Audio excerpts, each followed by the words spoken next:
Bismillahirrahmanirrahim. Assalamualaikum warahmatullahi wabarakatuh. Selamat malam sobat-sobat literasi di seluruh tanah air. Kita bertemu kembali dalam channel akun YouTube Muhammad Sofa Sazili. Channel ini khusus menyediakan informasi tentang dunia buku, dunia literasi, dan juga dunia tulis-menulis. Jadi bagi teman-teman yang baru sampai di channel ini, jangan lupa untuk mensubscribe terlebih dahulu channel ini.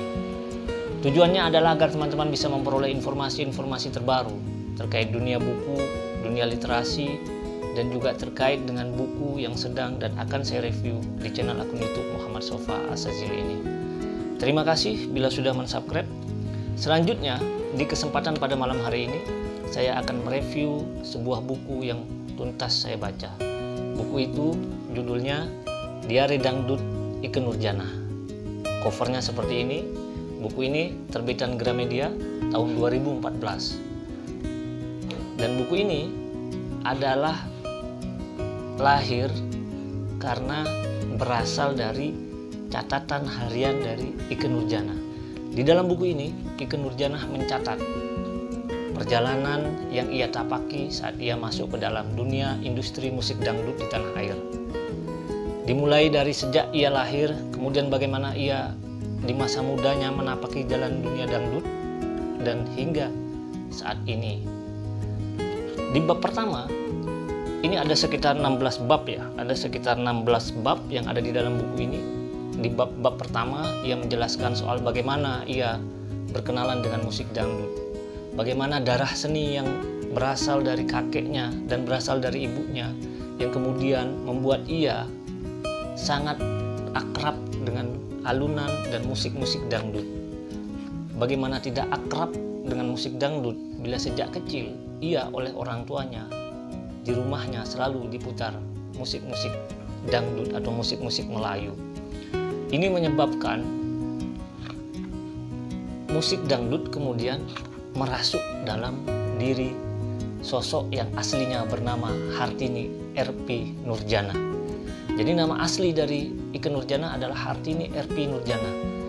Ketika ia masuk ke dalam industri musik dangdut tanah air, ia merubah namanya menjadi Ikke Nurjanah.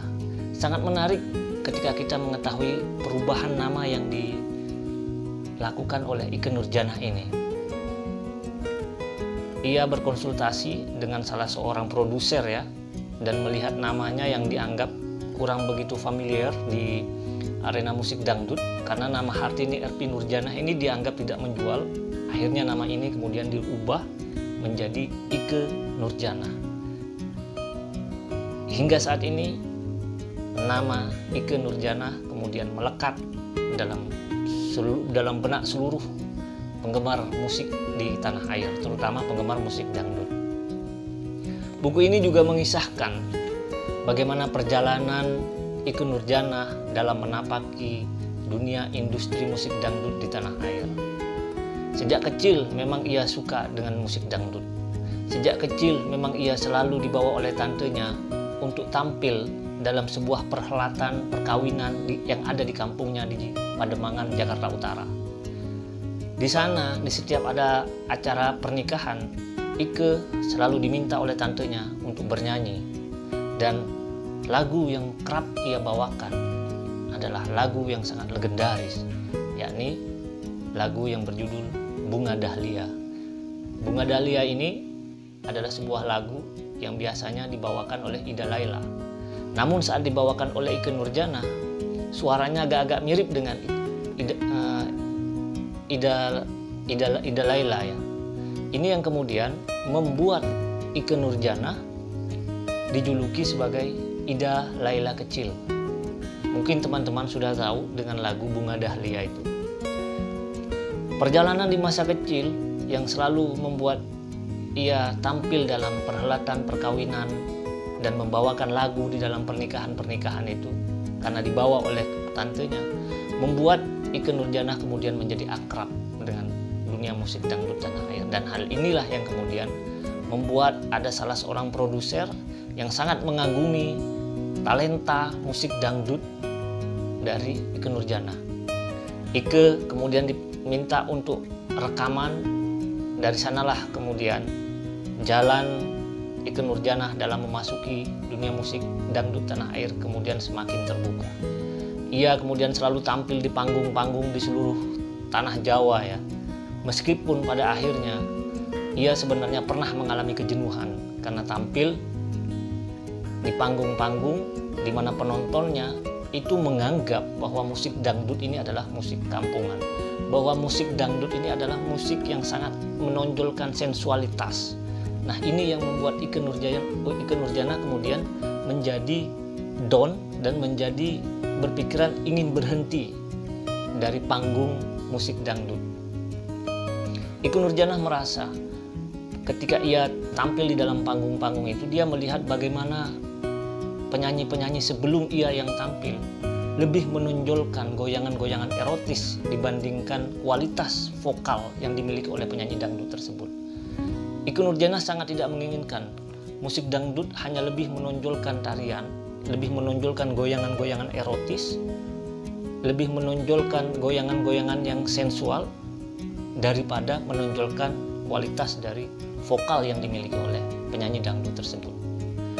Pernah pada suatu masa ketika Ikke Nurjanah tampil dalam sebuah panggung, ia dilecehkan oleh penonton karena menganggap penonton pada waktu itu kan masih berpikiran bahwa musik dangdut ini musik kampungan, musik dangdut ini musik yang selalu menonjolkan sensualitas dibanding vokal yang bagus.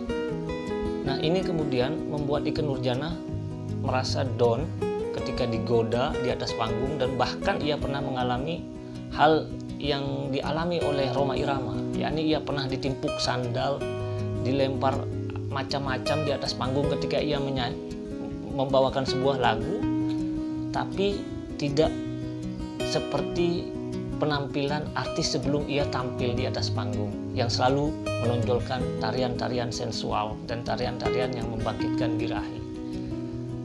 Di dalam buku ini Ikke memang mengkritik terhadap beberapa penyanyi dangdut yang muncul akhir-akhir ini yang lebih menonjolkan tarian-tarian sensual. Ikke bahkan berpikiran bahwa yang harus diperbaiki dari musik dangdut saat ini adalah bagaimana proses penyeleksian terhadap generasi-generasi baru penggemar penyanyi dangdut agar lebih menonjolkan kualitas suaranya dibanding goyangan-goyangan yang beraneka macam saat ini bermunculan. Kita lihat bagaimana goyang Ngebor Inul, bagaimana goyang Itik, bagaimana goyang yang lainnya. Nah, ini kan macam-macam sekarang yang timbul, yang muncul di panggung musik dangdut di tanah air. Buku ini juga mengisahkan bagaimana perjalanan cinta daripada Ikke Nurjanah dengan Aldi Bragi, bagaimana ia berkenalan dengan Aldi Bragi, bagaimana kemudian ia menjalani kehidupan bersama Aldi Bragi, dan bagaimana pula Ikke Nurjanah kemudian mengambil keputusan yang sangat pahit, yakni berpisah dengan Aldi Bragi, disebabkan karena adanya ketidakcocokan di antara keduanya. Buku ini sangat menarik ya, menggambarkan bagaimana sosok Ikke Nurjanah itu, salah seorang penyanyi yang kita tahu ketika ia tampil di atas panggung, ia sangat sopan, penampilannya, cara berpakaiannya sangat menawan, elegan, dan tidak aneh-aneh seperti penyanyi dangdut yang muncul akhir-akhir ini. Buku ini juga mengisahkan bagaimana perjuangan dari Ikke Nurjanah memperkenalkan musik dangdut hingga ke mancanegara. Tidak hanya dalam panggung-panggung musik dangdut di mancanegara, tapi juga ia masuk dalam ruang-ruang yang ada di kampus-kampus di Amerika. Ia pernah diundang ke dua kampus besar di Amerika ya. Ya, ini di sini ada di halaman beberapa di sini. Di halaman 172, ia pernah diundang menjadi pembicara di dua universitas dunia, yakni di Johns Hopkins University di Washington DC dan di Pittsburgh University. Di kedua kampus ini, Ikke Nurjanah mempresentasikan musik dangdut ke khalayak ramai yang ada di dua kampus itu. Bagaimana perjalanan musik dangdut di tanah air, bagaimana pergerakan musik dangdut dalam gerak politik di tanah air yang juga mempengaruhi musik dangdut. Pada buku ini kita bisa mengetahui bagaimana sosok Ikke Nurjanah langsung masuk ke dalam relung-relung sanubarinya, karena buku ini menjelaskan soal catatan harian dari Ikke Nurjana. Jadi bila berbicara catatan harian itu adalah sesuatu tulisan yang sangat intim sebenarnya dengan penulis, dengan seorang penulis yang menulis catatan harian itu. Apalagi catatan harian itu menjelaskan soal perjalanan hidupnya dia, bagaimana Ikke Nurjana menapaki karir musik dangdut, bagaimana ia menapaki dunia rumah tangga, menjadi ibu rumah tangga. Kemudian dia juga sempat mengalami drop ya, mengalami karirnya sempat jeblok, sempat berada di titik nol setelah ia berpisah dan bercerai dengan Aldi Bragi. Kemudian semangatnya kemudian tampil lagi, bangkit kembali, ingin berada di papan atas musik dangdut di tanah air. Buku ini sangat menarik sebenarnya, cuman ada kesalahan memang, yakni di bab keempat. Kesalahannya nggak begitu signifikan memang kelemahan buku ini, yakni ini bab 14 ya. Di sini juga tertulis masih bab 14. Seharusnya di sini bab 15. Ini sebenarnya kesalahan yang sangat tidak signifikan, tapi membuat kita itu bingung. Yang mana sih bab 15-nya, kok bab 14-nya nggak ada?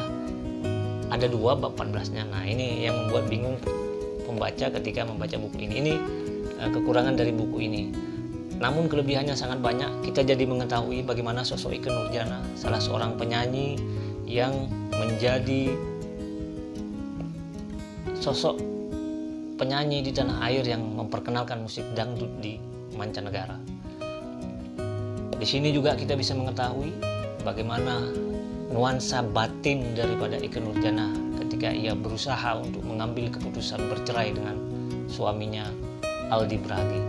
Di sini kita juga banyak mengetahui bagaimana cara Ikke Nurjana memanage manajemennya agar tidak mengalami kejadian yang sama ketika ia harus bangkrut, manajemennya mengalami hal yang kacau ya, keuangannya terutama. Dari sinilah kita bisa mengetahui bagaimana sosok Ikke Nurjana yang sebenarnya. Saya sebagai salah satu penggemar musik dangdut di tanah air sangat mengagumi dengan sosok penyanyi satu ini. Selain karena penampilannya yang sangat elegan, sangat menawan, cara menyanyinya pun ia tidak berlebihan, bahkan jogetnya pun tidak seperti goyangan-goyangan erotis yang sering kita saksikan di panggung-panggung musik dangdut di tanah air akhir-akhir ini. Semoga para penggemar dangdut tidak hanya menyukai musik dangdut, tapi juga berupaya untuk membaca buku Ikke Nurjana ini. Tujuannya adalah agar teman-teman mengetahui musik dangdut secara lahir dan batin. Kelebihan buku ini terletak pada beberapa gambar atau foto yang dimunculkan di sini. Jadi banyak sekali di sini dimunculkan beberapa foto ya. Nah, ini terutama dari masa kecilnya juga dimunculkan di sini, ditampilkan bagaimana Ikke Nurjana di masa kecil, kemudian bagaimana ia tampil di panggung-panggung di musik dangdut di tanah air ini ya. Nah, ini kemudian bersama orang tuanya, ini Ikke Nurjana saat bersama orang tuanya. Nah, ini juga banyak sekali foto yang ada di sini. Ini saat ia tampil ya, ini. Nah, itu dia bersama Ibu Titik Puspa, itu foto yang di atas. Sangat menarik buku ini. Dan inilah yang membuat saya itu berupaya untuk membaca secara cepat buku ini. Ini juga ada foto ketika Ikke Nurjana tampil di Pittsburgh University ya, untuk mempresentasikan musik dangdut ini. Nah, ini buku ini sangat menarik, murah harganya, 5.000 kemarin saya dapatkan ini. Dia bersama salah seorang peneliti musik dangdut dari Amerika ya, Profesor Andrew Weinbraud. Nih, ini orangnya. Bukunya ada, judulnya Dangdut Story. Nah, jadi profesor ini yang dari Pittsburgh University ini dia melahirkan sebuah buku Dangdut Story. Di sini juga menjelaskan bagaimana Ikke Nurjanah itu perjalanan karir Ikke Nurjanah. Jadi dia pernah ditawari untuk menjadi Bupati Majalengka kalau nggak salah. Dia pernah ditawari untuk menjadi Bupati Majalengka dan ditawarkan untuk terjun ke dalam dunia politik praktis sebagaimana banyaknya para artis yang terjun dalam dunia politik praktis. Namun Ikke Nurjanah masih tetap bertahan pada pilihannya untuk tidak ikut terjun dalam dunia politik praktis. Ia, kalau dibaca di dalam buku ini, adalah termasuk salah seorang ketua umum Persatuan Artis Musik Dangdut Indonesia ya. Di dalam buku ini juga disertakan beberapa album yang dilahirkan oleh Ikke Nurjanah. Jadi ada banyak album yang telah dilahirkan oleh Ikke Nurjanah. Ini ya, ini di halaman lampiran. Nah ini adalah beberapa album yang dilahirkan oleh Ikke Nurjanah. Duet, ada yang single, ada yang duet. Nah ini juga ada banyak album yang telah dilahirkan. Jadi bisa dibilang Ikke Nurjanah ini adalah salah satu penyanyi dangdut Indonesia yang sangat produktif. Nah ini masih ada ini, banyak sekali dia album yang telah dilahirkan oleh Ikke Nurjanah. Di halaman terakhir juga disertakan bagaimana penghargaan yang ia peroleh. Jadi ada 13 penghargaan yang diperoleh oleh Ikke Nurjanah ya. Jadi ini sangat lengkap berbicara soal sosok Ikke Nurjanah. Jadi ada juga iklan yang dia bawa, yang pernah ia munculkan di TV ya, beberapa iklan yang ia menjadi bintang iklannya. Buku ini saya rekomendasikan untuk dibaca bagi para penggemar musik dangdut di tanah air. Sekian dari saya, kurang lebihnya saya mohon maaf. Billahi taufik wal hidayah. Wassalamualaikum warahmatullahi wabarakatuh. Salam literasi.